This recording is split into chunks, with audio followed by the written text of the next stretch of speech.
Sometimes the most unlikely hero stands up when everyone else sits down. There's something powerful about watching a man fight for his friend when the whole world has turned against them both.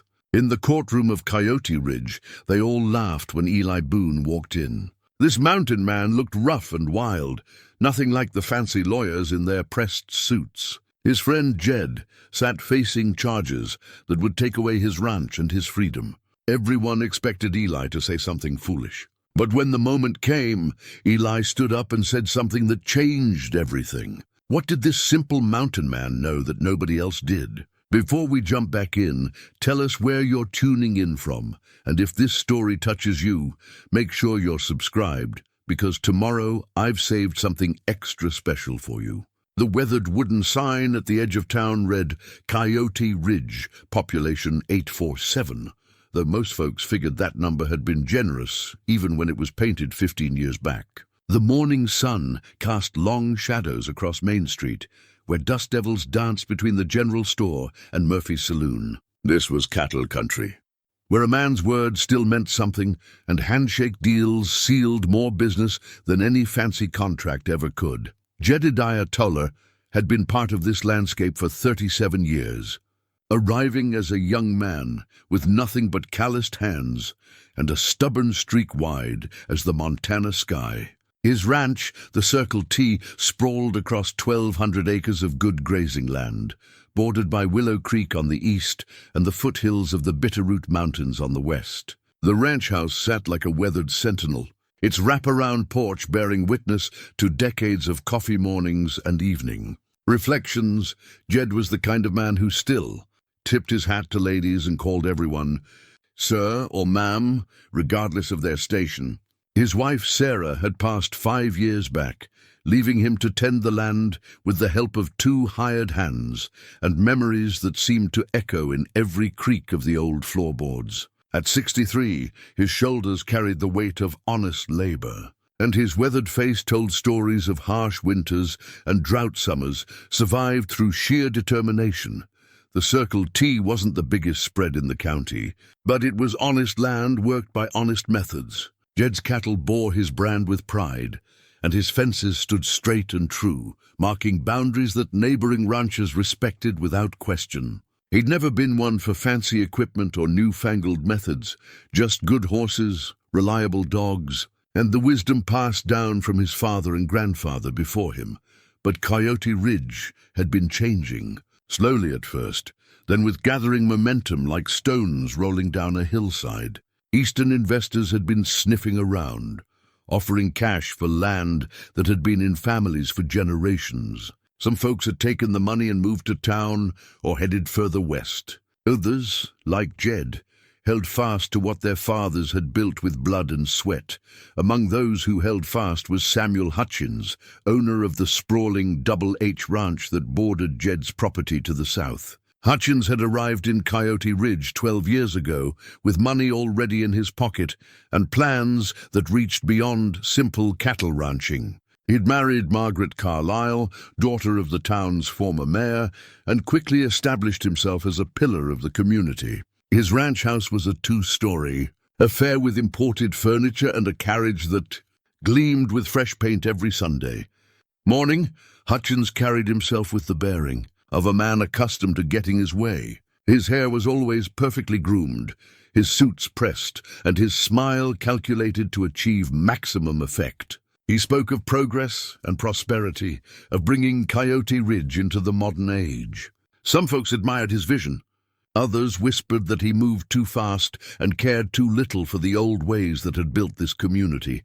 The tension between the old guard and the new had been simmering for months, coming to a head over water rights, grazing boundaries, and the unspoken question of who really belonged in Coyote Ridge. It was into this delicate balance that trouble had come walking, wearing the face of accusations and legal papers. 3 days ago, Sheriff Tom Bradley had knocked on Jed's door with news that would shake the foundation of everything the old rancher held dear. Someone had filed charges of fence cutting and cattle rustling against him, backed by what appeared to be solid evidence and the testimony of witnesses who swore they'd seen Jed's handiwork. In the dead of night, The accusations cut deep because they struck at the very heart of what Jed Toller stood for. In 37 years of ranching, he'd never taken so much as a stray calf that wasn't rightfully his. He'd built his reputation on fairness and integrity, qualities that seemed to matter less and less in a world that valued profit over principle. Now, as he sat in his kitchen drinking coffee that had gone cold hours ago, Jed stared at the legal papers spread across his oak table like autumn leaves. The words blurred together: criminal charges, evidence of fence cutting, altered brands, witness testimony. If convicted, he faced not just fines and jail time, but the loss of his ranch, the land that held every memory of his life with Sarah. The irony wasn't lost on him that the very fence line in question bordered Hutchins' property. The same fence line where Jed had found obvious signs of tampering just weeks before. Fresh cuts that had been hastily repaired, strange boot prints in the soft earth, and the unsettling feeling that someone had been watching his movements from the shadows. But who would believe an old rancher's word against evidence that seemed so convincing? Who would stand up for a man whose only crime was refusing to sell his land to developers who saw dollar signs where he saw home? The answer to that question lived 8 miles up in the mountains, in a cabin so remote that most folks forgot it existed. Eli Boone had been Jed's friend for more than 20 years, ever since the mountain man had helped him track down rustlers who'd made off with a dozen head of cattle. They'd formed an unlikely partnership, the civilized rancher and the wild hermit who read the land like other men read newspapers. Eli kept to himself most of the time, coming down to town only when supplies ran low or when Jed needed help with something that required more than 2 hands. He was a man carved from the mountain itself, with a beard that hadn't seen scissors in years and eyes that missed nothing. Folks in town viewed him with a mixture of curiosity and caution, never quite sure what to make of someone who chose solitude over society. But Jed knew the truth about Eli Boone. Beneath the wild exterior lived a man of unwavering loyalty and uncommon wisdom. Eli saw things others missed, heard sounds that escaped civilized ears, and understood the subtle language of tracks and signs that told stories more honest than any words. As the sun climbed higher and the morning shadows shortened, Jed made his decision. Tomorrow would bring the trial that could end everything he'd worked for, but he wouldn't face it alone. If Eli was willing to come down from his mountain sanctuary, maybe, just maybe, the truth would have a fighting chance against whatever forces had conspired to destroy an honest man's life. The coffee cup sat empty as Jed reached for his hat and walked toward the barn where his horse waited. Some things were worth fighting for, and some friendships ran deeper than the fear of losing everything. It was time to climb the mountain and ask for help from the one man who might have seen what really happened in the darkness along that disputed fence line. The dust from Jed's horse had barely settled when a figure emerged from the tree line near the creek. Samuel Hutchins sat astride his black gelding, watching the old rancher disappear into the foothills. A slight smile played at the corners of his mouth as he turned his horse toward home, confident that tomorrow would bring the resolution he'd been working toward for months. After all, who would believe the word of a mountain hermit against carefully prepared evidence and respectable witnesses? Some battles were won before they were ever fought, and Samuel Hutchins had never been a man to leave anything to chance. The trail up to Eli's cabin wound through stands of lodgepole pine and over granite outcroppings that seemed to guard the mountain's secrets. Jed's horse picked its way carefully along the familiar path,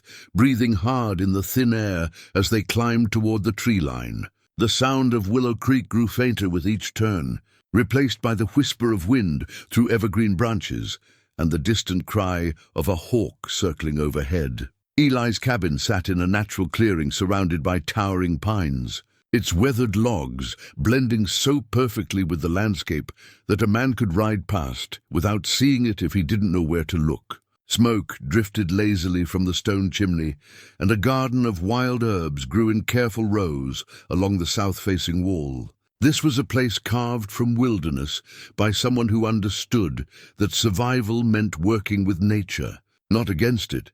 Jed found Eli exactly where he expected, sitting on the front porch in a chair he'd built from lodgepole pine, whittling a piece of aspen wood with movements so precise they seemed almost meditative. The mountain man looked up as horse and rider emerged from the trees, his blue eyes taking in everything about Jed's posture and expression before settling on the legal papers tucked into the rancher's saddlebags. "Figured you'd be coming up the mountain sooner or later," Eli said, setting down his whittling knife and gesturing toward a second chair. "Coffee's still warm if you want some." Jed dismounted and tied his horse to the hitching post Eli had carved from a single piece of granite. The two men had shared enough silences over the years that words weren't always necessary, but today carried a weight that demanded conversation. "They're saying I cut fences and rustled cattle, Eli. 20 head from Hutchins' spread. Brands changed with a running iron." Jed's voice carried the weariness of a man who'd spent 3 sleepless nights wrestling with accusations that made no sense. "Trial's tomorrow morning, and the evidence they've got looks pretty convincing." Eli poured coffee from a battered pot into 2 tin cups, handing one to Jed before settling back into his chair. The mountain man's silence stretched long enough that Jed began to wonder if his friend believed the charges. When Eli finally spoke, his voice carried the certainty of someone who'd seen too much to be fooled by appearances. "Been watching your back fence for the better part of 3 weeks, Eli said, his eyes fixed on the distant peaks. "Something about the whole situation didn't sit right with me. Too convenient, too clean." He paused to sip his coffee, then continued. "Man learns to read sign up here, Jed. And the sign around that fence line tells a different story than what folks in town are hearing." Relief flooded through Jed like cool water after a long drought. If Eli had been watching, then maybe there was hope after all. The mountain man's ability to read tracks and interpret the subtle signs left by human passage was legendary among those who knew him. More than once, he'd helped the sheriff track down criminals who thought they'd covered their trails perfectly. "What did you see?" Jed asked, leaning forward in his chair. Eli set down his coffee cup and walked to the edge of the porch, pointing toward the valley below, where the afternoon sun highlighted the patchwork of ranches and farmland. "Night of the 17th, I was tracking that wounded elk that's been favoring its left front leg. Trail led me down toward your fence line around midnight."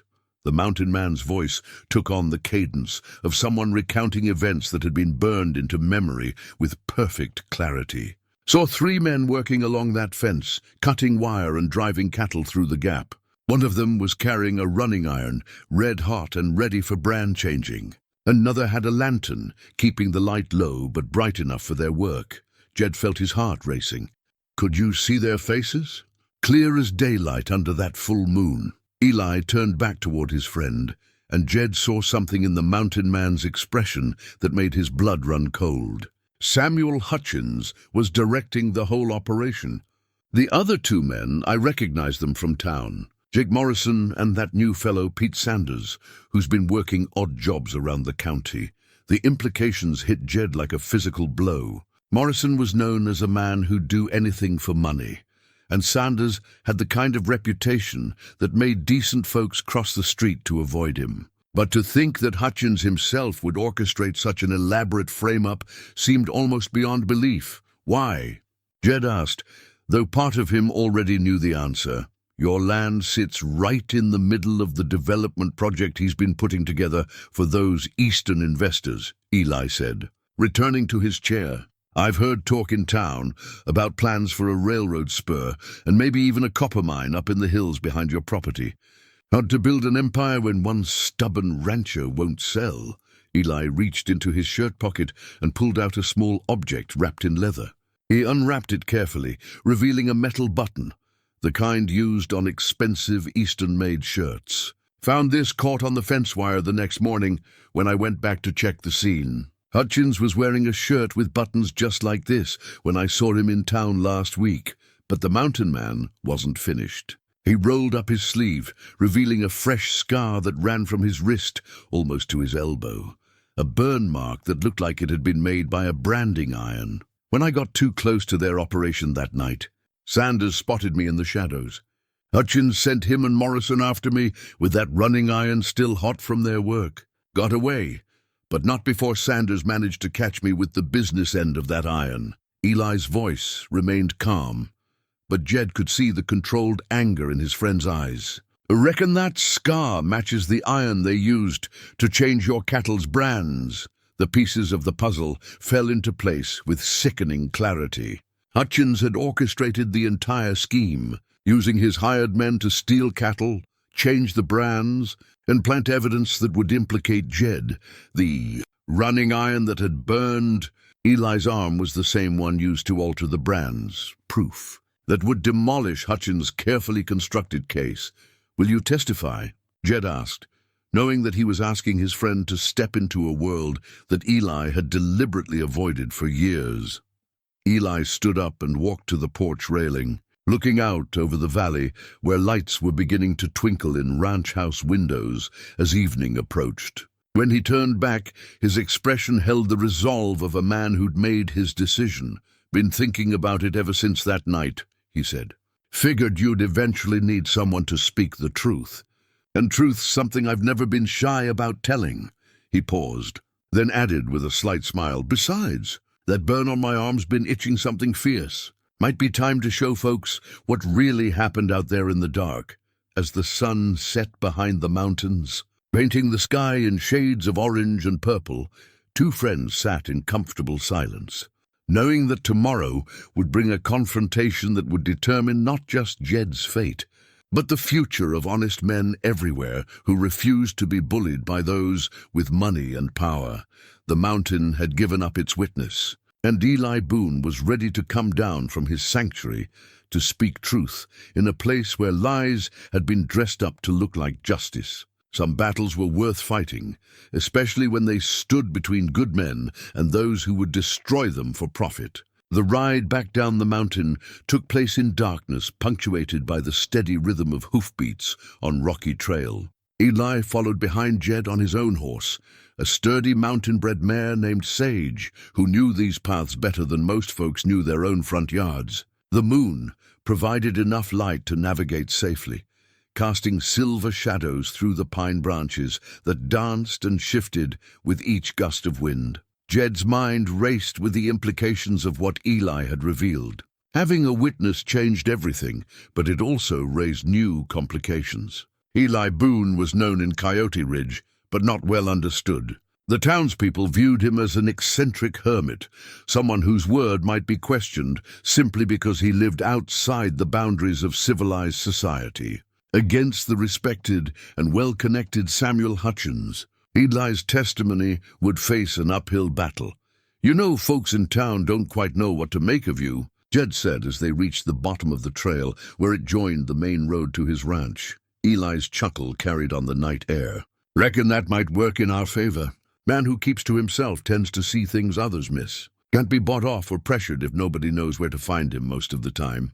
They reached Jed's ranch house as the clock in town was striking 11. Sarah's rose garden, now tended by memory and habit, perfumed the night air with the sweet scent of late-blooming flowers. The familiar creak of the porch steps under their boots reminded Jed of countless evenings when he and Sarah had sat in these same chairs, planning their future and sharing their dreams.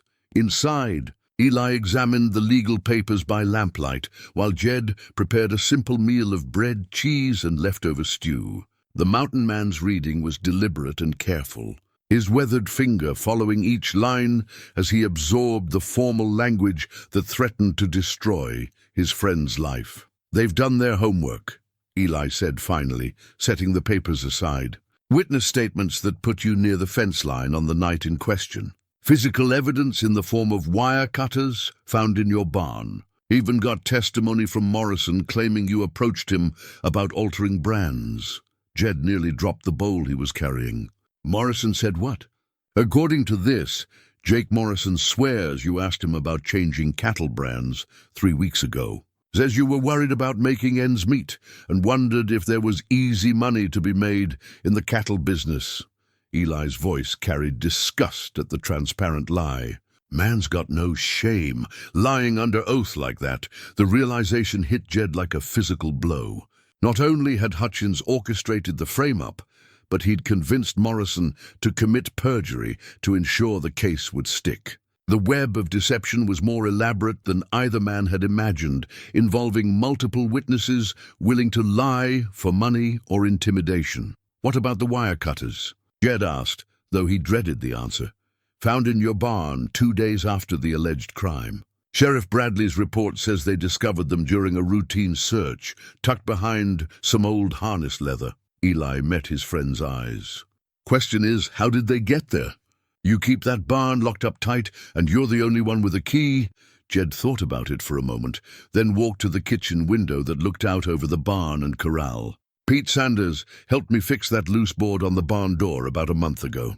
I gave him a key so he could get tools while I was in town getting supplies. Never thought to ask for it back." The pieces of Hutchins' plan became clearer with each revelation. Sanders had planted the wire cutters after using the key Jed had given him in good faith. The frame-up had been months in the planning, with every detail carefully considered to ensure maximum damage to Jed's reputation and legal standing. Eli joined Jed at the window, both men staring out at the barn that had been violated by men who called themselves neighbors. "They counted on you being too trusting, too honest to see what was coming. Good men always have that weakness. They think other folks are basically decent. Maybe that makes me a fool," Jed said, his voice heavy with self-doubt. "Makes you a good man in a world that's got too few of them." Eli placed a weathered hand on his friend's shoulder. "But it also means we've got to be smarter than them from here on out. They're fighting dirty, so we need to be ready for anything." The two men spent the next hour going over the details of Eli's testimony, making sure every fact was straight and every timeline accurate. The mountain man's memory for detail was remarkable, honed by years of tracking animals and reading sign in country where a single mistake could mean the difference between life and death. "Judge Whitmore's a fair man," Jed said as they prepared for bed. "Known him for 15 years, and he's always been straight with folks. But he's also careful about evidence, and Hutchins has put together what looks like a solid case." Eli settled into Sarah's old rocking chair, declining Jed's offer of the spare bedroom. Mountain men were used to sleeping under the stars, and a comfortable porch suited him fine. Fair judges look at all the evidence, not just what one side wants them to see. "Tomorrow, we'll give him something to think about." As Jed lay in bed staring at the ceiling, he thought about the irony of his situation. For 37 years, he'd lived by a simple code: work hard, treat people fairly, and trust in the basic goodness of human nature. Now that philosophy had made him vulnerable to men who saw his decency as weakness to be exploited. But lying there in the darkness, listening to the familiar sounds of his ranch settling into night quiet, Jed felt something he hadn't experienced in days: hope. Not just because Eli had witnessed the truth, but because he'd remembered what it meant to have a friend willing to fight beside him when everything seemed lost. Outside on the porch, Eli Boone sat in Sarah's rocking chair, his sharp eyes scanning the darkness for any sign of movement. He'd spent too many years in the mountains to be surprised by men who moved in the shadows, and tomorrow's trial was too important to leave anything to chance. The metal button wrapped in leather rested in his shirt pocket, and the scar on his arm throbbed with each heartbeat, reminders of a truth that no amount of money or influence could change. Some battles were fought in courtrooms with words and evidence, but Eli knew that this war had started the night Hutchins decided that honest men were obstacles to be removed. Tomorrow would determine whether justice still had a voice in Coyote Ridge, or whether money and power had finally silenced truth altogether. Dawn broke gray and overcast, with heavy clouds promising rain before the day was through. Jed woke to the smell of coffee and bacon, finding Eli already dressed and preparing breakfast with the efficiency of a man accustomed to taking care of himself. The mountain man had been up since before sunrise, walking the perimeter of the ranch and checking for any signs that they'd had unwelcome visitors during the night. "Sleep any?" Eli asked, not looking up from the cast-iron skillet where bacon sizzled and popped. "Some. Jed poured himself coffee from the pot on the stove, grateful for the familiar ritual of morning routine. "Been thinking about what you said last night, about them fighting dirty." Eli nodded toward the kitchen table, where he'd laid out a worn leather journal filled with his careful handwriting. "Wrote down everything I remember from that night, along with dates and times for the past month, when I observed suspicious activity around your property. Figured the judge might want to see details beyond just my spoken word." Jed picked up the journal and read through several pages, marveling at the precise observations recorded there. Eli had documented tire tracks near the fence line, unusual activity at odd hours, and even sketches of the men he'd seen trespassing on Jed's land. The level of detail was extraordinary, painting a picture of systematic surveillance and planning that went far beyond a simple cattle theft. "This is remarkable work, Eli, but it also means you've been watching my back for weeks without saying anything." The mountain man turned bacon in the skillet with practiced movements. "Man lives alone long enough, he develops instincts about when trouble's brewing. Something about Hutchins never sat right with me, the way he smiled too much and asked too many questions about your plans for the ranch. Started paying closer attention when I heard talk in town about development money and railroad surveys." They ate breakfast in companionable silence, both men understanding that the next few hours would determine the course of their lives. Outside, the wind picked up, rattling the windows and carrying the scent of rain from the mountains. Weather in this country could change as quickly as a man's fortune, and today felt charged with the electricity of an approaching storm. At 8 o'clock, Sheriff Tom Bradley's wagon appeared on the road leading to the ranch house. The sheriff was a decent man, caught in an impossible situation, forced to arrest someone he'd known and respected for decades based on evidence that seemed overwhelming. His face showed the strain of a man who took no pleasure in his duty. "Morning, Jed." "Eli." Bradley tipped his hat as he climbed down from the wagon. "I expect you know why I'm here." Jed nodded, reaching for his hat and the clean shirt he'd laid out for court. "We'll be along directly, Tom. No need for handcuffs or any of that business." "Wouldn't dream of it." The sheriff's relief was evident. "Judge Whitmore wants to start promptly at 9. Prosecutor Hayes drove down from the county seat yesterday, and he's got quite a presentation prepared." Eli emerged from the house carrying his leather journal and a small cloth bundle. The mountain man had cleaned up as much as his nature allowed, beard trimmed, hair pulled back, and wearing what passed for his best clothes. He still looked like someone more comfortable in the wilderness than a courtroom, but there was a dignity about him that spoke to his fundamental character. The ride to town took 20 minutes, during which Sheriff Bradley filled them in on the morning's developments. Samuel Hutchins had been at the courthouse since dawn, conferring with Prosecutor Hayes and reviewing witness statements. Margaret Hutchins had arrived wearing her finest dress, clearly intending to make an impression on the townsfolk who would be watching the proceedings. "Jake Morrison's already in town?" "Staying at Murphy's boarding house," Bradley said. "Pete Sanders drove in this morning with a wagon full of supplies, acting like he's planning to stay for a while." Jed felt his stomach tighten at the mention of the men who'd participated in framing him. The thought of facing them in court, knowing they would lie under oath to destroy him, made his hands clench into fists. Only Eli's steady presence beside him kept his anger from boiling over into something destructive. "What about Judge Whitmore?" Eli asked. "You been talking to anyone about the case?" "Judge keeps his own counsel," Bradley replied. "But I know he's troubled by the whole situation. Never seen him look so serious about a case, especially one involving someone with Jed's reputation." As they entered the outskirts of Coyote Ridge, they could see people gathering near the courthouse. More folks than usually showed up for anything short of a town celebration. Word of the trial had spread throughout the county, drawing curious spectators and genuine supporters of both sides. Some came to see justice done. Others simply wanted to witness the downfall of a man they'd respected for decades. The courthouse sat at the center of town like a weathered monument to order and civilization. Built of local stone with tall windows and a bell tower that chimed the hours, it represented the community's commitment to settling disputes through law rather than violence. Today, that commitment would be tested by men who viewed justice as just another commodity to be bought and sold.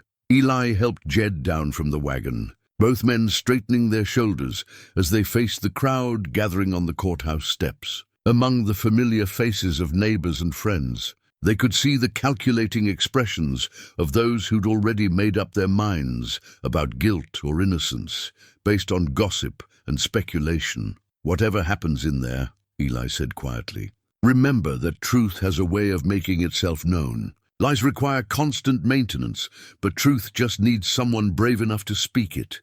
Jed nodded, drawing strength from his friend's calm confidence. Together, they walked up the courthouse steps, past the whispered conversations and curious stares, toward a confrontation that would determine whether honest men could still find justice in a world increasingly dominated by money and influence. Behind them, Samuel Hutchins emerged from a carriage with his wife and prosecutor Hayes, the three of them projecting the confident bearing of people certain of victory. But Eli Boone carried something they couldn't buy or manufacture: the unshakable conviction of a man who'd witnessed truth firsthand and was prepared to defend it against any lie they could construct. The courthouse interior smelled of old wood, leather-bound law books, and the lingering traces of countless legal battles fought within its walls. Judge Harold Whitmore's courtroom was a study in frontier practicality, wooden benches worn smooth by decades of use, tall windows that let in the grey morning light, and an American flag that hung with dignified stillness beside the judge's bench. Judge Whitmore himself was a man who commanded respect without demanding it. At 68, he'd presided over this court for nearly 30 years, seeing everything from claim disputes to murder trials. His silver hair was always perfectly combed, his black robes pressed and dignified, and his manner suggested someone who took the weight of justice seriously. Those who knew him best said he'd rather dismiss a case than see an innocent man convicted. The gallery filled quickly as word spread that the trial was beginning. Ranchers, shopkeepers, and townspeople found seats on the hard wooden benches, their conversations creating a low murmur that echoed off the high ceiling. In the front row, Margaret Hutchins sat with practiced composure, her elaborate hat and expensive dress marking her as someone of importance. Behind her, Samuel Hutchins conferred quietly with Prosecutor Hayes, occasionally glancing toward the defendant's table where Jed sat with his court-appointed. Attorney Thomas Mitchell was a competent lawyer in his 50s who'd handled most of the legal work in Coyote Ridge for the better part of 2 decades. He was thorough, honest, and well-respected, but he specialized in property disputes and contract negotiations rather than criminal defense. The complexity of this case, with its web of evidence and witness testimony, clearly had him concerned. "The prosecution's case is strong on paper," Mitchell whispered to Jed as they reviewed their notes one final time. "But something about it feels too convenient, too perfect. Good criminal cases usually have loose ends and inconsistencies. This one's wrapped up like a Christmas present." Eli sat in the first row of the gallery, directly behind the defendant's table. The mountain man's presence drew curious stares from townsfolk, who rarely saw him outside of Murphy's General Store during his infrequent supply runs. His weathered hands rested calmly on his knees, but his sharp eyes missed nothing. Every expression, every gesture, every whispered conversation that might reveal something about the forces arrayed against his friend. At precisely 9 o'clock, Judge Whitmore entered through the door behind his bench, his black robes rustling as he took his seat. The bailiff called for order, and the courtroom fell silent except for the occasional creak of settling wood and the distant rumble of thunder from the approaching storm. "This court is now in session," Judge Whitmore announced, his voice carrying the authority of 3 decades on the bench. "We are here today to hear the case of the Territory versus Jedediah Toller, charged with fence-cutting and cattle rustling. Prosecutor Hayes, you may proceed with your opening statement." Benjamin Hayes rose from his chair with the confidence of a man who'd traveled the circuit courts for 15 years, winning cases through preparation and presentation rather than legal brilliance. He was younger than most expected, perhaps 40, with the kind of smooth manner that worked well with juries, but sometimes rubbed judges the wrong way. "Your Honor, ladies and gentlemen," Hayes began, his voice carrying clearly through the courtroom. "The evidence we will present today tells a clear and disturbing story. A story of a respected member of our community who allowed financial pressures and personal pride to corrupt his judgment." Hayes walked to the center of the courtroom, his hands clasped behind his back in a gesture calculated to project sincerity and gravity. "We will show that on the night of September 17th, the defendant deliberately cut fences belonging to his neighbor, Samuel Hutchins, and stole 20 head of prime cattle. Furthermore, we will demonstrate that Mr. Toller used a running iron to alter the brands on these stolen animals, attempting to hide his crime through deception." Jed felt his face burning with shame and anger, not at the accusations themselves, but at hearing his name associated with crimes that violated everything he'd built his life upon. Beside him, Attorney Mitchell took careful notes, preparing to counter each point in his own opening statement. "The evidence is overwhelming," Hayes continued, now addressing Judge Whitmore directly. "We have witness testimony placing the defendant at the scene of the crime. We have physical evidence in the form of wire cutters found hidden in his barn. We have expert analysis of the altered brands that points directly to Mr. Toller's involvement." The prosecutor paused dramatically, letting his words settle over the courtroom like dust after a cattle drive. "But perhaps most damning of all, we have testimony from a reliable witness who will tell this court that the defendant approached him about the illegal alteration of cattle brands just weeks before this crime occurred." A murmur ran through the gallery at this revelation. Even those who'd supported Jed felt the weight of evidence mounting against him. Hayes had painted a picture of premeditation and careful planning that made the crime seem inevitable rather than impulsive. "Your Honor," Hayes concluded, "by the end of this trial, the evidence will show beyond any reasonable doubt that Jedediah Toller is guilty of the charges against him. Justice demands that he be held accountable for his actions, regardless of his previous reputation in this community." Hayes returned to his seat with the satisfied air of a man who delivered exactly the opening he'd planned. In the gallery, Samuel Hutchins nodded approvingly, while his wife maintained her composed expression. Several townspeople shifted uncomfortably in their seats, already beginning to reconsider their opinions about Jed's innocence. Attorney Mitchell rose to present the defense opening, but his task had been made significantly more difficult by Hayes's effective presentation. The room felt heavy with the weight of accusations that seemed supported by substantial evidence. "Your Honor," Mitchell began, his voice steady but lacking the prosecutor's dramatic flair, "my client stands before this court as he has lived his entire adult life, with integrity, honesty, and respect for his neighbors and the law. The prosecution would have you believe that a man who has spent 37 years building a reputation for fairness suddenly abandoned everything he believed. In for 20 head of cattle." Mitchell walked toward the jury box. "Though today, Judge Whitmore would be deciding the case himself. We will show that the evidence against Mr. Toller has been carefully manufactured by individuals who stand to benefit from his destruction. We will demonstrate that the real criminals in this case are the very people who point fingers at an innocent man." The attorney's words carried conviction, but even Jed could see that they lacked the specific details that had made Hayes' opening so compelling. Without Eli's testimony, the defense had little more than character references and general denials to offer against what appeared to be solid evidence. The prosecution's first witness was Sheriff Tom Bradley, a man caught between his duty to present evidence and his personal knowledge of Jed's character.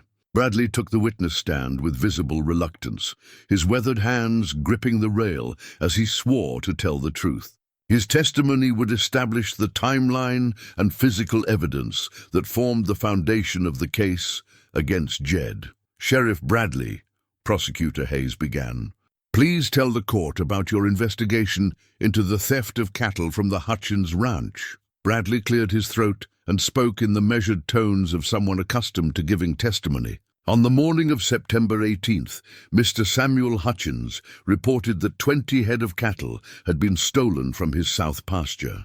Upon investigation, I found clear evidence of fence cutting along the boundary between the Hutchins and Toller properties. Hayes nodded encouragingly. What specific evidence did you discover at the scene? Fresh cuts in the wire fence made with professional tools. Boot prints in the soft earth near the fence line. Tracks indicating that cattle had been driven through the gap and across onto Toller property. Bradley's voice remained factual, but his discomfort was evident to anyone who knew him well. The prosecutor walked to his table and retrieved a leather case containing several metal tools. Sheriff, do you recognize these wire cutters? Bradley examined the tools carefully before answering. Yes, sir. These are the wire cutters I found hidden in Jedediah Toller's barn during a search conducted 2 days after the reported theft. A murmur ran through the courtroom at this revelation. Even Jed's supporters felt the weight of physical evidence that seemed to tie him directly to the crime. Hayes allowed the moment to settle before continuing his questioning. Were these cutters hidden in an obvious location? No, sir. They were wrapped in oilcloth and tucked behind some old harness leather in the back corner of the barn. Took us considerable searching to find them. Bradley's testimony was damaging, but his tone suggested he took no pleasure in presenting evidence against a man he'd respected for years. Attorney Mitchell rose for cross-examination, knowing he had to challenge the evidence without attacking the sheriff's credibility. Sheriff Bradley, in your 20 years of law enforcement, have you ever known Jedediah Toller to commit any crime, however minor? No, sir. Mr. Toller has always been a law-abiding citizen with an excellent reputation in this community. In fact, Mitchell continued, hasn't Mr. Toller assisted your office on several occasions when tracking rustlers and other criminals? Yes, sir. He's been helpful more times than I can count. Bradley's answer carried the weight of genuine respect, providing some balance to the damaging physical evidence. Mitchell walked toward the witness stand, his next question calculated to plant doubt about the investigation. Sheriff, when you found those wire cutters in Mr. Toller's barn, did it strike you as odd that an experienced rancher would hide evidence in such an obvious location? Hayes objected before Bradley could answer. Speculation, Your Honor. Sustained, Judge Whitmore ruled. But the question had served its purpose, reminding everyone that the evidence seemed almost too convenient. The prosecution's second witness was Jake Morrison, a man whose reputation for honesty was questionable at best. Morrison took the stand with the swagger of someone who felt protected by the legal system, his eyes avoiding direct contact with Jed as he settled into the witness chair.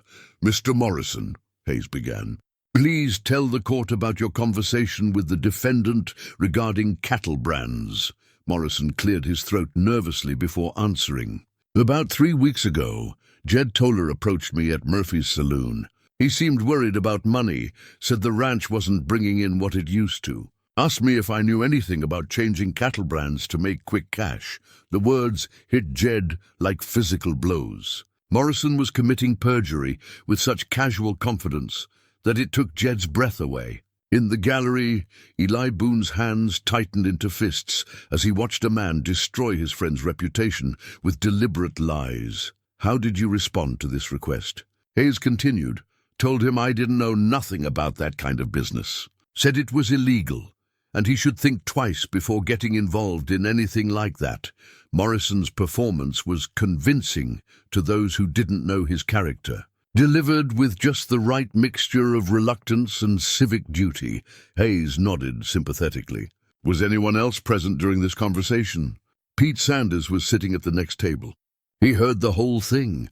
Attorney Mitchell's cross-examination of Morrison was more aggressive, reflecting the defense attorney's growing understanding that they were fighting a coordinated effort to destroy his client. Mr. Morrison, isn't it true that you've been arrested 3 times in the past 5 years for various misdemeanors? Morrison shifted uncomfortably in his chair. Maybe once or twice for minor things.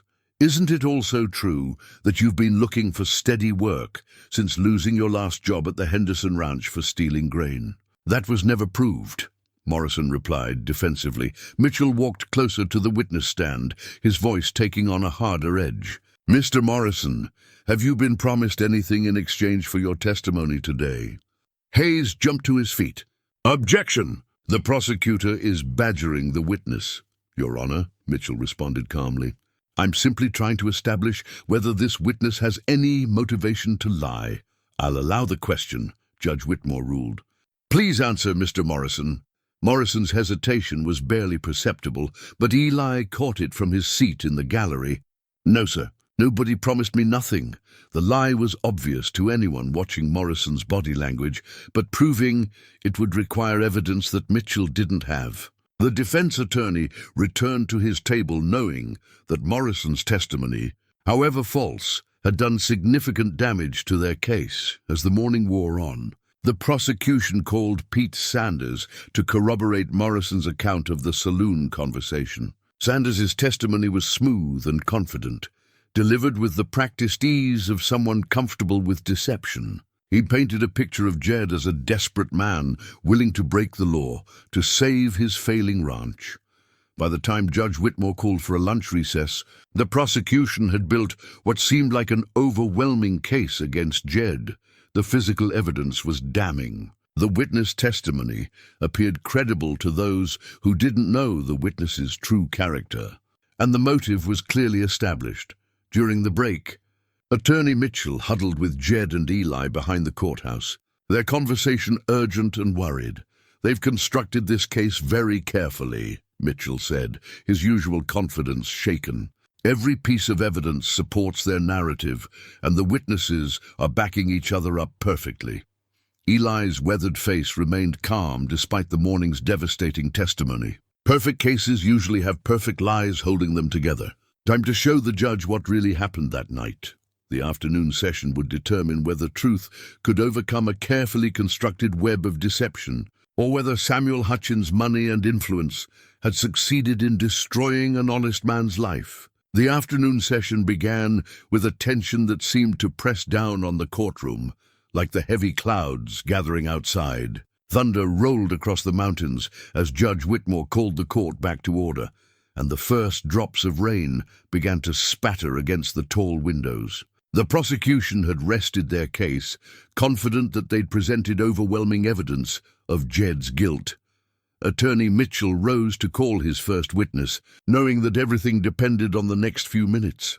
Your Honor, the defense calls Eli Boone to the stand. A murmur ran through the gallery as the mountain man stood and walked toward the witness stand. Many of the spectators had never seen Eli up close, and his presence commanded attention in a way that surprised even those who'd known him for years. There was something about his bearing, a quiet dignity that spoke of a man comfortable with himself and unafraid of the truth, that made people lean forward in their seats. Eli placed his weathered hand on the Bible and swore to tell the truth in a voice that carried the authority of the mountains themselves. As he settled into the witness chair, his eyes briefly met Jed's, conveying a reassurance that steadied his friend's nerves. Mr. Boone, Mitchell began, please tell the court where you live and how long you've known the defendant.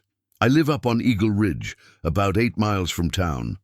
Known Jed Toller for better than 20 years, ever since I helped him track down some rustlers who made off with his cattle. Eli's voice was calm and measured, each word carrying the weight of absolute honesty. In those 20 years, have you ever known Mr. Toller to engage in any illegal activity? No, sir. Jed Toller's the most honest man I've ever known. He'd go hungry before he'd take something that wasn't his. Mitchell nodded, then moved to the crucial question.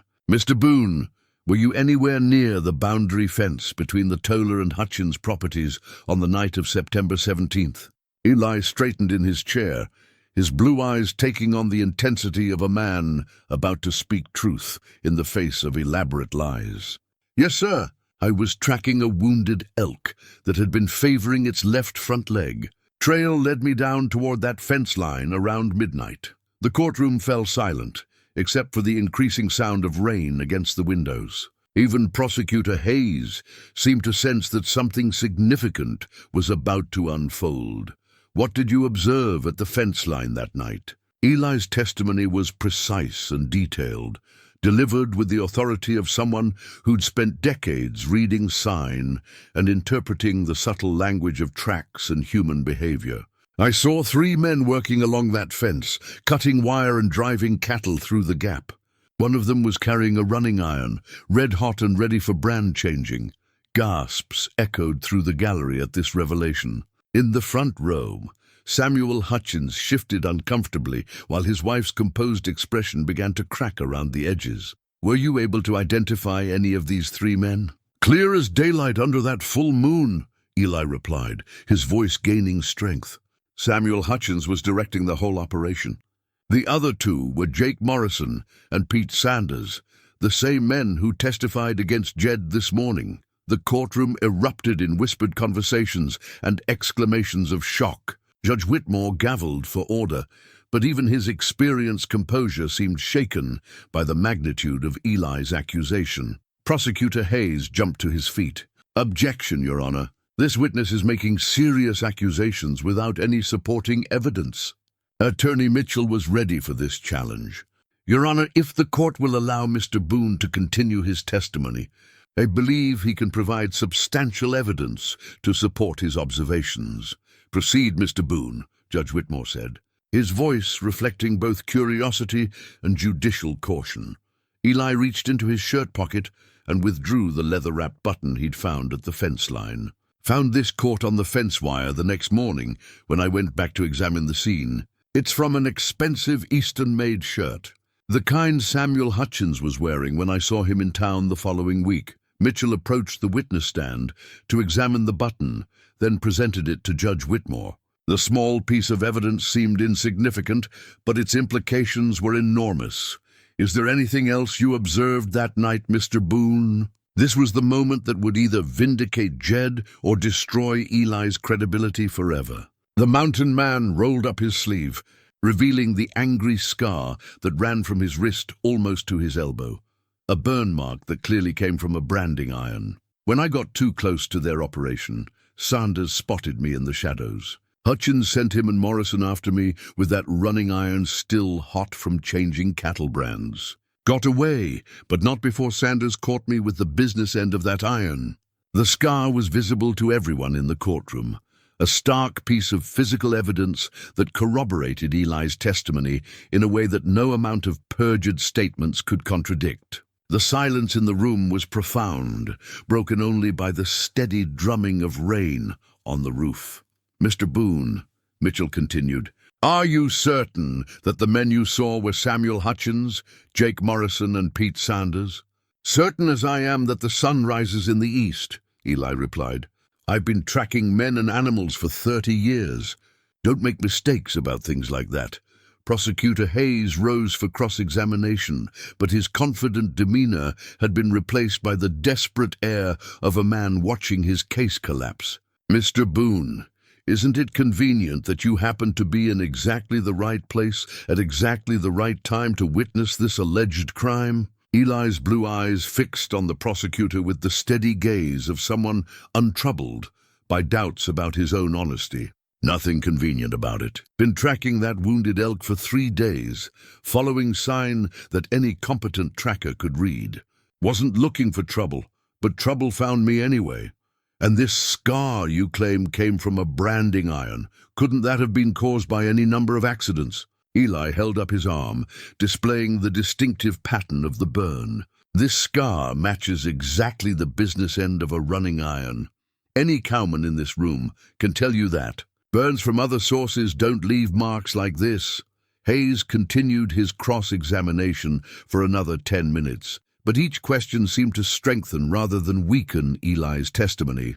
The mountain man's answers were consistent, detailed, and delivered with unshakable conviction. As Eli stepped down from the witness stand, the atmosphere in the courtroom had shifted completely. What had begun as a straightforward case against Jed Toller had transformed into something far more complex and disturbing, a conspiracy involving respected members of the community and a frame-up, orchestrated by the very man claiming to be the victim.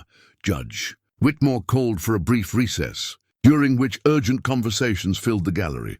Samuel Hutchins huddled with his attorney, their voices low and intense. Margaret Hutchins sat frozen in her seat, her elaborate hat suddenly seeming like a costume worn by someone playing a role she no longer understood. In the back of the courtroom, Jake Morrison and Pete Sanders exchanged worried glances, clearly unprepared for their night's work to be exposed in such devastating detail. The web of lies they'd helped construct was unraveling, and both men looked like they wanted to be anywhere but in that courthouse.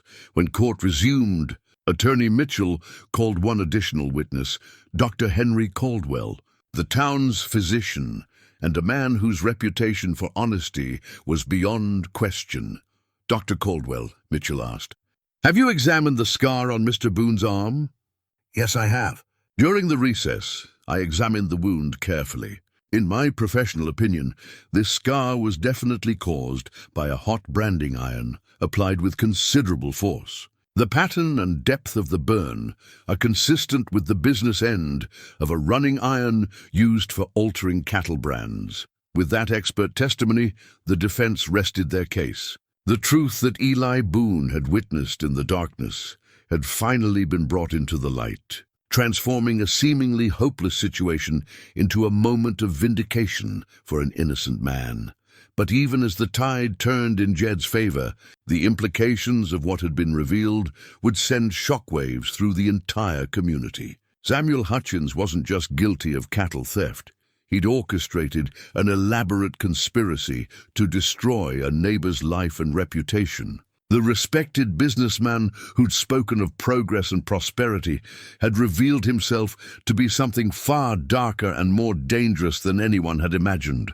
The revelation of Eli's testimony sent shockwaves through the courthouse that extended far beyond the immediate case. Judge Whitmore called for a 30-minute recess to allow all parties to consider the dramatic turn of events. But the break became a whirlwind of urgent conferences, whispered conversations, and the kind of tension that precedes a thunderstorm. Samuel Hutchins sat with his attorney in a corner of the courthouse lobby, their hushed conversation growing increasingly heated as the implications of Eli's testimony became clear. Hutchins's carefully constructed facade of respectability was crumbling, and with it, his plans for acquiring Jed's ranch and the broader development project that had motivated his elaborate conspiracy. "We need to challenge the mountain man's credibility," Hutchins hissed to his lawyer, his polished demeanor replaced by barely controlled desperation. "He's a hermit, an outsider.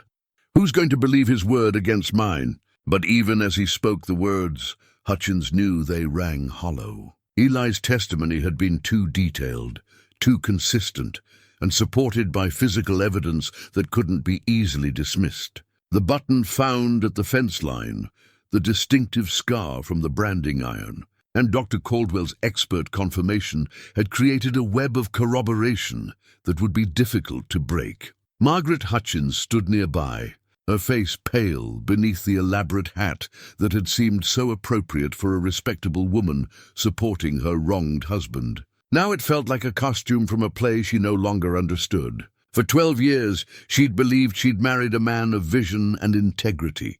The discovery that her husband was capable of such calculated deception left her feeling hollow and betrayed.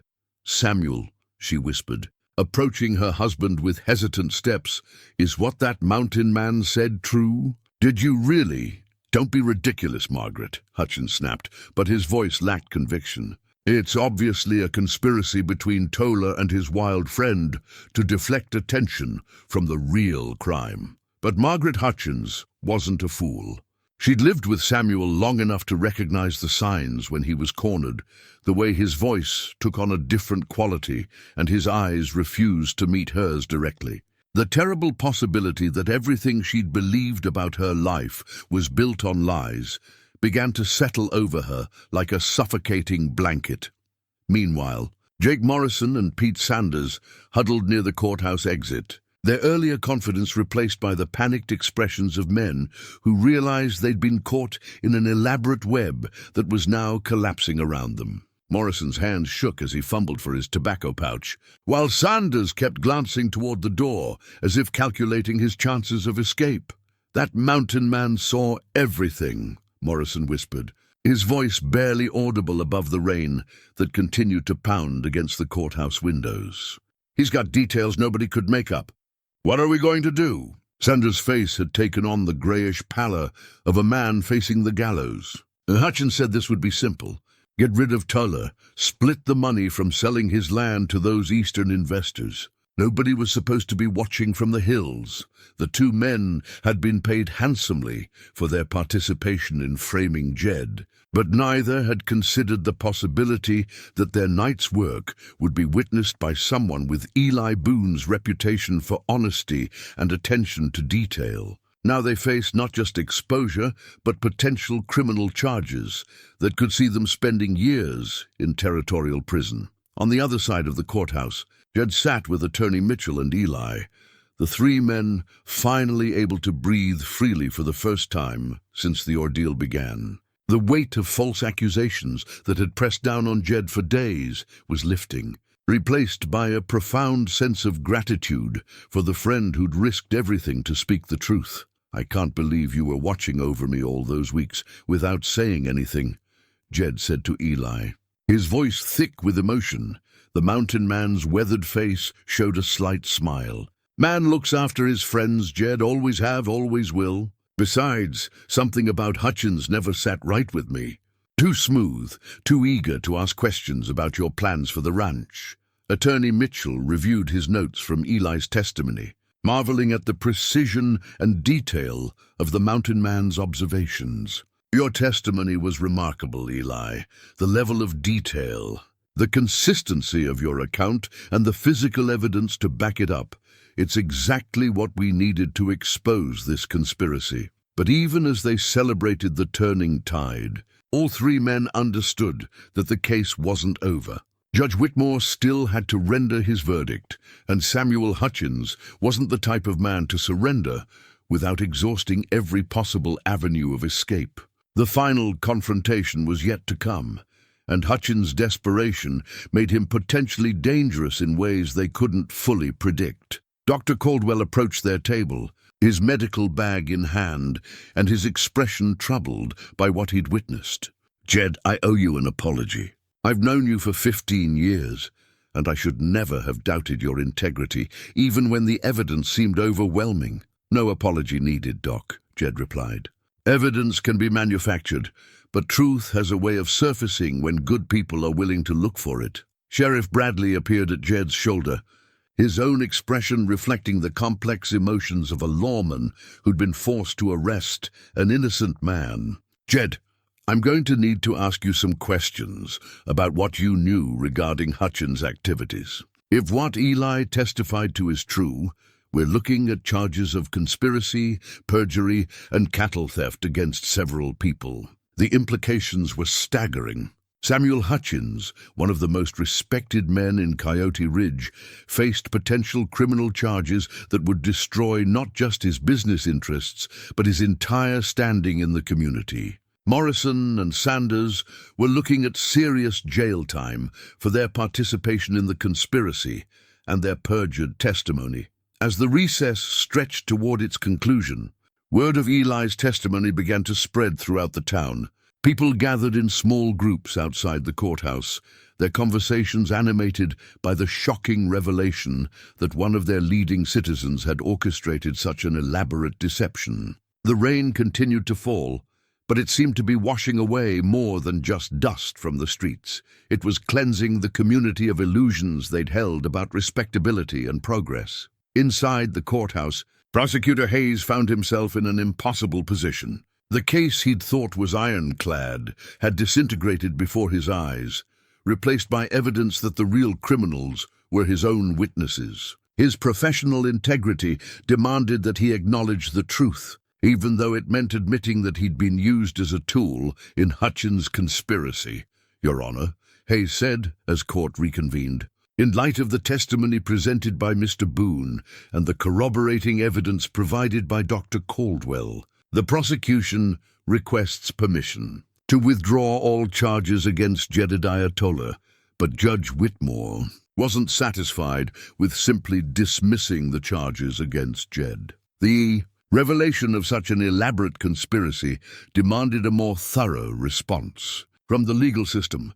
"Mr. Hayes," the judge said, his voice carrying the weight of 3 decades of judicial experience, "while I appreciate your professional integrity in acknowledging the weakness of your case, this court cannot simply ignore the serious allegations that have been made against other parties." Judge Whitmore turned his attention to Samuel Hutchins, who sat rigid in his seat, his earlier confidence replaced by the desperate stillness of a cornered animal. "Mr. Hutchins, the testimony presented today suggests that you may have orchestrated a conspiracy involving cattle theft, perjury, and the deliberate frame-up of an innocent man. Do you wish to respond to these allegations?" The moment of truth had arrived. Samuel Hutchins faced a choice between confessing his crimes and maintaining his innocence in the face of overwhelming evidence. His response would determine not just his own fate, but the final resolution of a case that had exposed the dark underbelly of ambition and greed lurking beneath Coyote Ridge's veneer of respectability. The courtroom fell silent as everyone waited for Hutchins to speak, understanding that his next words would either confirm his guilt or set the stage for an even more dramatic confrontation between truth and the lies that had nearly destroyed an innocent man's life. Samuel Hutchins rose slowly from his seat, his movements deliberate and controlled, despite the chaos swirling around him. For a moment, he stood in silence, his calculating eyes sweeping across the courtroom, as if measuring the faces of people who had once respected him. The rain outside had intensified, drumming against the windows with a rhythm that seemed to echo the beating of hearts throughout the tense room. "Your Honor," Hutchins began, his voice carrying the same smooth confidence that had served him well in business dealings for more than a decade. "I find myself the victim of a coordinated attack on my character and reputation by men who would benefit greatly from my downfall." Judge Whitmore's expression remained impassive, but his eyes reflected the wariness of someone who had heard too many desperate men attempt to talk their way out of overwhelming evidence. "Mr. Hutchins, you stand accused of serious crimes. I suggest you choose your words carefully." Hutchins straightened his shoulders, drawing upon years of projecting authority and command in business negotiations. "The testimony of this mountain hermit is nothing more than the wild imaginings of a man who lives outside civilized society. Eli Boone has admitted to trespassing on my property, to watching my movements from the shadows like some sort of predator. The accusation hung in the air like smoke from a poorly tended fire, acrid and transparent to anyone willing to examine it closely.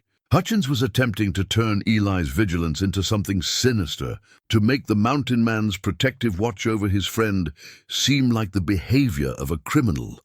Furthermore, Hutchins continued, his voice gaining strength as he warmed to his theme, this supposed evidence consists of nothing more than a common button that could have come from any shirt, and a scar that could have been caused by any number of accidents. Are we to convict respectable citizens based on the fevered accusations of a man who chooses to live like a wild animal? In the gallery, Eli Boone listened to these words with the calm stillness of someone accustomed to weathering storms. The mountain man's blue eyes never left Hutchins' face, reading the subtle signs of desperation beneath the polished exterior. Years of tracking dangerous animals had taught Eli to recognize when a cornered creature was preparing to make a final, desperate strike.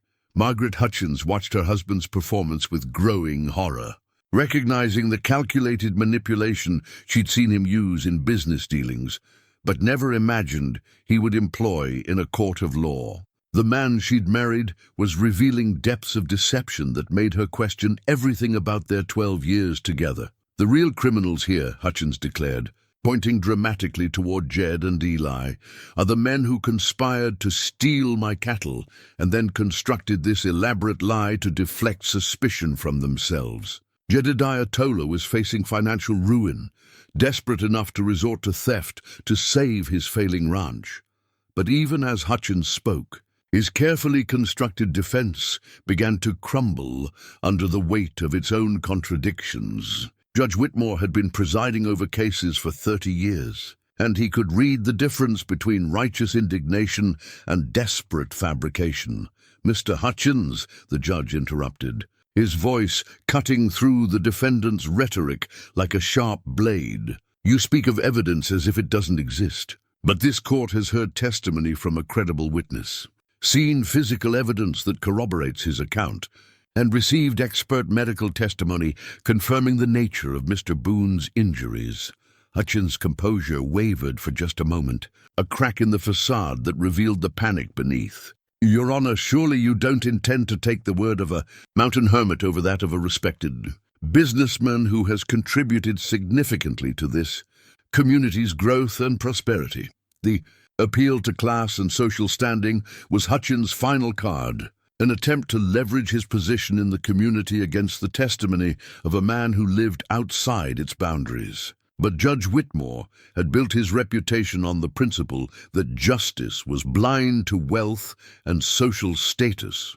"Mr. Hutchins," the judge said, his voice carrying the accumulated authority of 3 decades on the bench. "In this courtroom, the only thing that matters is truth. Wealth cannot purchase innocence, and social standing cannot erase criminal behavior." The words struck Hutchins like physical blows, each syllable dismantling the foundation of privilege and influence he'd assumed would protect him. For the first time since the trial began, his mask of confidence slipped completely, revealing the desperate face of a man watching his carefully constructed world collapse around him. In that moment of revelation, the true scope of Hutchins' arrogance became clear to everyone in the courtroom. He had believed that his money and position would allow him to destroy an innocent man without consequence, that the legal system existed to serve those with power rather than to protect the innocent. But justice, like truth, had a way of asserting itself when good people were willing to stand up and speak. The mountain man's testimony had stripped away Hutchins' pretenses, leaving him exposed as what he truly was, a criminal who had nearly succeeded in destroying a good man's life for his own profit. The breaking point came when Jake Morrison could no longer bear the weight of watching Samuel Hutchins attempt to destroy Eli Boone's credibility. The grizzled ranch hand had been sitting in the back of the courtroom, his face growing paler with each word of Hutchins' defense. Finally, he stood up abruptly, his chair scraping against the wooden floor with a sound that echoed through the tense silence. "I can't listen to any more of this," Morrison declared, his voice shaking with a mixture of fear and unexpected courage. "Everything that mountain man said is true. Every word of it." The courtroom erupted in gasps and urgent whispers as Morrison made his way toward the front of the room, his steps unsteady but determined. Judge Whitmore gavelled for order, but his own surprise was evident in the slight widening of his eyes. "Your Honor," Morrison continued, his voice gaining strength as he spoke, "I was there that night. Samuel Hutchins paid me and Pete Sanders $500 each to help him steal those cattle and frame Jed Toller. We cut that fence, drove those cattle across, and used that running iron to change the brands, just like Eli Boone said." Samuel Hutchins' face went ashen as his carefully constructed defense collapsed completely. The man who had moments before been proclaiming his innocence now found himself betrayed by one of his own conspirators. "Jake," Hutchins said, his voice barely above a whisper, "you don't know what you're saying. The strain of these proceedings has obviously—" "I know exactly what I'm saying," Morrison interrupted, turning to face the man who had dragged him into this conspiracy. "You told us it would be simple. Get rid of Toller, sell his land to those Eastern investors, and everybody makes money. But you never said anything about burning innocent men or destroying lives. Morrison rolled up his own sleeve, revealing a smaller but unmistakable burn mark on his forearm. "When that mountain man got too close, you ordered Sanders to go after him with that hot iron. I tried to stop it, but Sanders was already swinging. That's when I knew we'd crossed a line that couldn't be uncrossed." The revelation of Morrison's own burn, evidence that he'd been present during the attack on Eli, provided final confirmation of the mountain man's testimony. Even Pete Sanders, who had been sitting frozen in his seat, seemed to deflate like a punctured balloon as his last hope of escape evaporated. Judge Whitmore looked directly at Samuel Hutchins, his expression reflecting 3 decades of judicial experience in reading the guilt written across human faces. "Mr. Hutchins, in light of this confession by your accomplice, do you wish to maintain your plea of innocence?" For a long moment, Hutchins stood silent, his mind racing through options that no longer existed. The elaborate conspiracy that had taken months to plan had unraveled in a matter of hours, undone by the integrity of a mountain man and the unexpected conscience of a paid accomplice. Margaret Hutchins rose from her seat in the front row, her elegant dress and expensive hat now seeming like costumes from a play that had ended badly. She looked at her husband with eyes that held no trace of the respect and affection that had sustained their marriage for 12 years. "Samuel," she said, her voice carrying across the silent courtroom, "for once in your life, tell the truth." The words from his own wife struck Hutchins like a physical blow, stripping away the last vestiges of his dignity and authority. In that moment he understood that he had lost everything: his business, his reputation, his marriage, and his freedom. "Your Honor," Hutchins said finally, his voice hollow and defeated. He paused, struggling with words that would seal his fate. "I cannot continue to maintain my innocence in the face of such testimony." It wasn't quite a confession, but it was an acknowledgement that carried the weight of admission. Judge Whitmore nodded gravely, understanding that pride sometimes prevented men from speaking the complete truth, even when their guilt was beyond question. "Mr. Hutchins," the judge said, "this court finds the evidence against you overwhelming and credible. You stand accused of conspiracy, cattle theft, perjury, and assault. Sheriff Bradley, please take Mr. Hutchins into custody." As the sheriff approached with handcuffs, Samuel Hutchins looked once more around the courtroom that had witnessed his downfall. His eyes briefly met those of Jed Toler, the man he had tried to destroy. But he found no satisfaction there, only the quiet dignity of someone who had endured injustice without allowing it to corrupt his soul.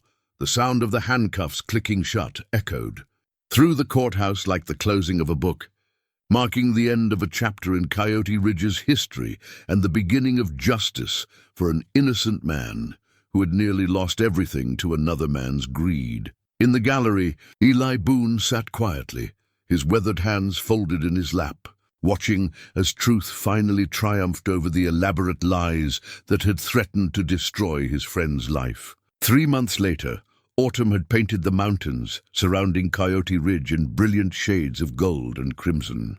The aspens quivered in the crisp morning air, their leaves catching the sunlight like scattered coins as Jed Toler sat on his front porch, watching the sun rise over land that remained his own. The familiar creak of Sarah's old rocking chair had become a comforting rhythm in his daily routine, a reminder that some things endured despite the storms that occasionally swept through a man's life. The legal proceedings had concluded, with Samuel Hutchins sentenced to 5 years in territorial prison for conspiracy and cattle theft. Jake Morrison received 2 years for his participation, but had his sentence reduced due to his cooperation with the court. Pete Sanders, who had refused to confess even in the face of overwhelming evidence, received the full penalty of 4 years. The Eastern Development Project had collapsed with Hutchins' conviction, leaving Coyote Ridge to continue its quieter evolution without the disruption of forced progress. Margaret Hutchins had sold her husband's ranch and business interests, using the proceeds to pay restitution to Jed and to establish a small fund for legal aid in cases involving disputed land rights. She had moved back east to live with her sister, carrying with her the hard-won wisdom that respectability could mask the darkest intentions. And that true character revealed itself not in prosperity, but in how one treated those with less power. Sheriff Tom Bradley stopped by the ranch most mornings now, sharing coffee and conversation with a man he'd been forced to arrest but had never stopped respecting. The weight of that experience had changed Bradley, making him more careful about accepting evidence at face value and more attentive to the quiet voices that sometimes carried the most truth. Eli still up in his cabin? Bradley asked, settling into the chair that had become his regular spot during these morning visits. Where else would he be? Jed replied with a smile. Though he comes down more often now.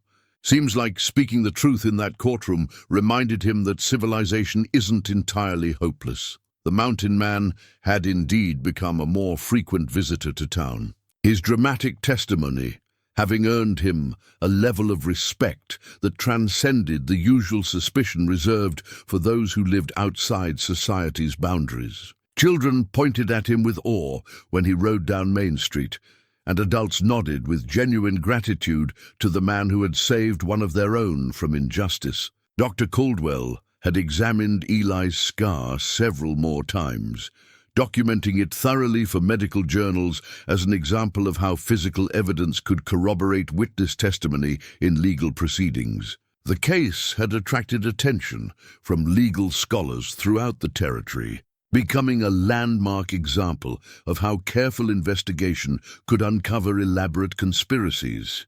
"Town's been quieter since all the excitement," Bradley observed, sipping his coffee and watching a red-tailed hawk circle lazily overhead. "Quiet suits me fine," Jed replied. "Though I have to admit, there's something to be said for knowing who your real friends are. Amazing how many people suddenly remembered they'd always believed in my innocence once the truth came out." The two men sat in comfortable silence, both understanding that some experiences changed a person's perspective on human nature forever. Jed had learned that trust, while valuable, needed to be tempered with wisdom.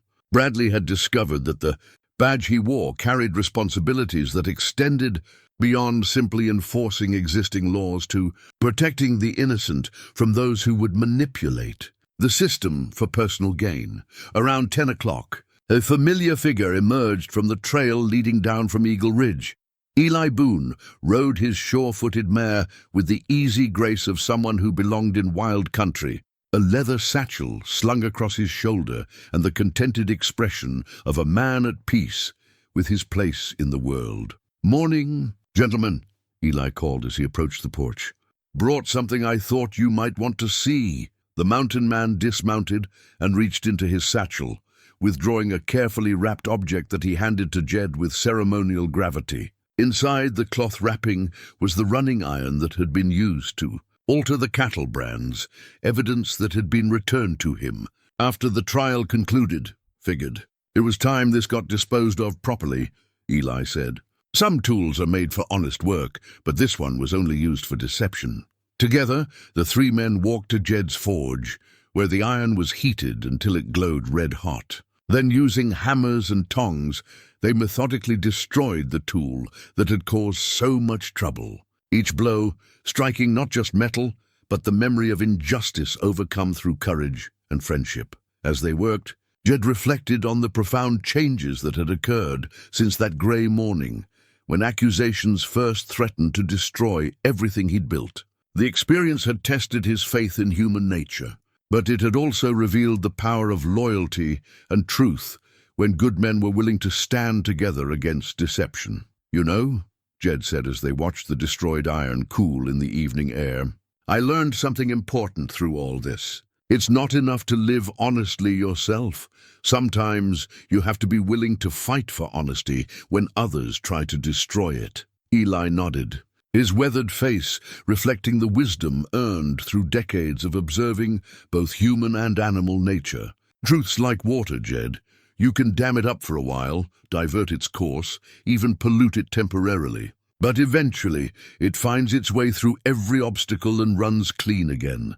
As the sun set behind the mountains, painting the sky in shades of orange and purple that rivaled the autumn foliage, The three men stood together in comfortable fellowship. They had faced a test that revealed the best and worst of human nature, and they had emerged with their integrity intact and their friendship strengthened.